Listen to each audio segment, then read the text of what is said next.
Welcome to this edition of Safety First. I'm your host, Tim Kelly. Joining us for today's program are detectives Rachel and Kane and Brandon Upton. So thank you both for being with us today. Thank you for having us. Now we're here today to talk about a program that's a new program, I should say, that's an extension of the already known Crime Stoppers or Crime Line segment where you can report tips or crimes that you may have seen or witnessed, I should say, in the area. And this one is an anonymous way to go about doing that, which of course Crime Line and the Crime Stoppers program is kind of pretty much the same thing, but that's done by making a phone call. Now we're upgrading with technology, and we're going to enable people to be able to give anonymous tips using website, text messages, or an app.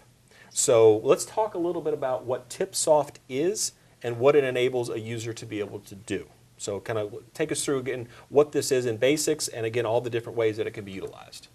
Okay. Well, basically, TipSoft is going to bring Crime Line into the new century, basically. You'll be able to stay anonymous, just like you always have been in Crime Line. Right. You'll be able to text us. You can go online and have submit your tip that way as well.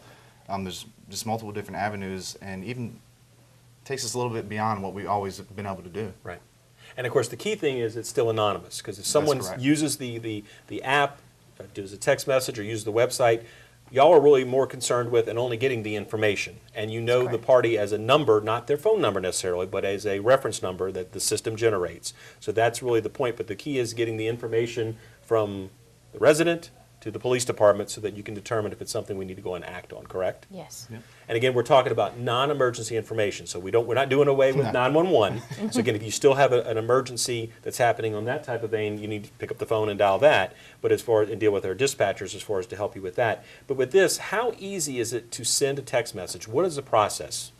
Basically, the process is that you text the word crimes, and crimes text out is 274637. You type that word into where you would type a phone number. Right. Then in the next section is where you put your normal message. You would put in capital letters, which this is very important because it's called a keyword. This keyword allows it to go directly to the Suffolk Crime Line. Right. And it's SPDVATIP. Okay. And then you just follow that with your message and hit send. That information then generates to our program, sends us an alert saying, hey, you have a message. At that point, you will receive a return text message that says, there's options. It says, obviously, emergency, you need to call 911. You can text the word help for more information. You can also type stop, S-T-O-P, which means that you are at risk. You don't want anybody to respond back to you. You just want to give the information, and that's it. That keeps anybody that's providing information that doesn't want a response back from us. It also generates what's called an alias, which is basically like a 4-letter number combination code, and that would be the information that you would use once you contact us back by text message, phone, email, whatever the means may be, to be able to find out if that information was useful in making an arrest on a person or whatnot. And that's how you would go about collecting your tip reward. Okay. And again, with texting, of course, you can use any cell phone, assuming you can do texting through your phone, which most phones can do nowadays. But the app itself, they do have an app. It's available as far as for iPhones or Android. So again, we're covering all platforms there. And of course, then there's the website. Now, what is the website address? The website address is www.tipsubmit.com. Okay. And of course, I believe we were talking before the taping that it's kind of a fill-in-the-blank form when you go to the website. Now, with the website, you also can upload or send pictures or video if you happen to have that involving the issue that you're contacting the police department about, correct? Correct. Yeah, you can add it as an attachment to a text message if you choose to. Say you witnessed something and you've recorded it and you don't want to come down here and provide it to the police department, but you want to submit the information because you think it might be useful to the investigation. Sure. You can send it that way.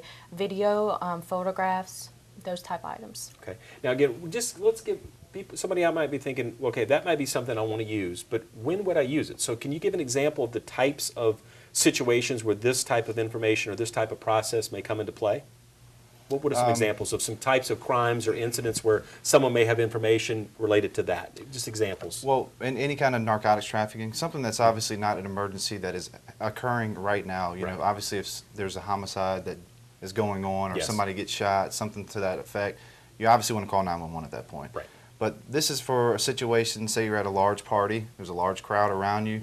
You can be very discreet. You can text in your tip at that point in time. Right. Nobody knows who you're texting. Right. It comes directly to us. We don't even know who you are when you text us. Okay. So anything like that, narcotics trafficking or a larceny that had just occurred. Maybe you found some property that you think was stolen. Right. Bicycles or mopeds, and hey, there's a stolen moped at this location behind this house right now. Right. You can snap a picture of it and send it right to us. Okay. Now, of course, this is, as we noted, I think off the top, this is an extension of the Crime Line program. So really, it's very similar to if you picked up the phone and dialed the Crime Line number. And so therefore, if there is a resulting arrest, and I believe, if you talk a little bit about the process, there's a potential for a cash reward depending upon how the investigation plays out. Is that correct? It's just an extension of Crime Line. Right. It's basically just another tool for us to provide to the public. You can still call when 888 lock you up Right. to provide the information and speak to a coordinator or leave a voice message. But this is just an extension of the program to give people an additional way to communicate, and it's still anonymous. And of course, as we mentioned off the top, we're kind of bringing it into the 21st century with regard to the fact that using technology is out there. And of course, we always see the picture or the video from someone's cell phone that turns out to be a key piece of evidence in a situation, because sometimes you don't know that you captured something, sometimes you do. But again, the key is getting it from where you have it to the right people that need to handle it. Of course, that would be, in this case, the Suffolk Police Department. Right. Correct. Now, we're not the only ones that are using this service in the Hampton Roads area, which of course, if you do the texting format, the keyword that comes into play that we mentioned as far as making sure that it gets routed the right way, but other municipalities have already taken this on board. Yes. And that was funded, I'm assuming, in part due to the Hampton Roads Crime Line. Is that correct? That's correct. Okay. So obviously they're interested in making sure that every department has the resources to get this information out there to the citizens. And of course, we have this information that's available as far as on our Facebook pages and stuff to let people know, if you need more information, how to do this. Now, if someone is watching this program and they think, okay, again, I'm not quite that tech savvy, and they go to the website and they have questions. Is there someone with the police department, not to report anything, but they could talk with to find out, just to maybe kind of tell them a little more information about the program? Is there anybody we could refer them to within the department? Actually, it would be one of us two. Yes. Okay. And the easiest way probably to contact us would be to call Crime Line. Okay. The 188 lock you up. We're the only two that actually man that phone. Gotcha. So we would receive the message, and if they want to be contacted, we can contact them back, and we can walk them through anything that they needed to know. Okay. Now, this service, this Tips-Off service is actually active now, and I know we're taping this on February the 13th, but it is up and running. So again, Yes. whenever this program it's on the air, and maybe you watch it after we taped it, or maybe you watch it right after we did. But the thing is that you can utilize this service now if you have information needed to report. Yes. Okay. And again, there's obviously no cost, and of course the best thing about it, the anonymity that the person on the other Yes. end is going to have. And I guess, sometimes if you could one of you could talk about the fact of how important that is to someone who may have information about something, certainly doesn't want to be known, and maybe this is another way to kind of get them to get the information to the police department, correct? Absolutely. Yeah. Some citizens, they want to be as helpful because they want to help their community. Sure. But yet they may feel that if they provide the information, they may be putting themselves in a dangerous situation. It just allows them to have the extension, the tools Sure. to be able to communicate that without any threats. Nobody knows about it. We Correct. don't know who you are Right. unless you tell us. Right. And we will not disseminate the information if you do provide us your name. Sure. It is something that's 100% confidential between myself and Detective Upton. Right. And it allows people to provide the information. It gives them the personal satisfaction, like I did this for my community. Right.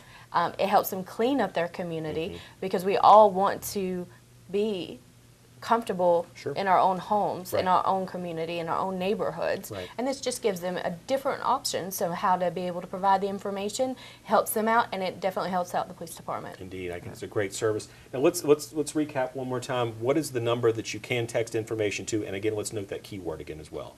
The word is right. crimes, CRIMES. The number is actually 274-637. Okay. The keyword is all needs to be in capital letters. It's SPDVATIP.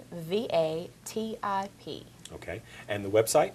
The website is www.tipsubmit.com. Okay. Now, if you are on your smartphone, iPhone or an Android, and you're looking for the app, is it under TipSoft, or what is the search you want to kind of use to find it? I know there's different Yeah, ways. you can just search TipSoft itself, and Alright. you can obviously in Google it'll have a bunch of different links, but Sure. you'll actually see that there. But if you actually go to www.tipsubmit.com, if you have a smartphone, it'll typically bring you right to the downloadable app at that point. in time. Gotcha. So again, the website might be a great resource to find more information about the program, probably in general as well, in addition to have the ability to report an incident or something, again, anonymously, which is the key. So, all right, well, I want to thank both of you for joining us to talk about TipSoft. And again, hopefully it's a great extension of the Crime Line program that's going to make an impact here in the city of Suffolk. And that will do it for this edition of Safety First. We'll see you next time.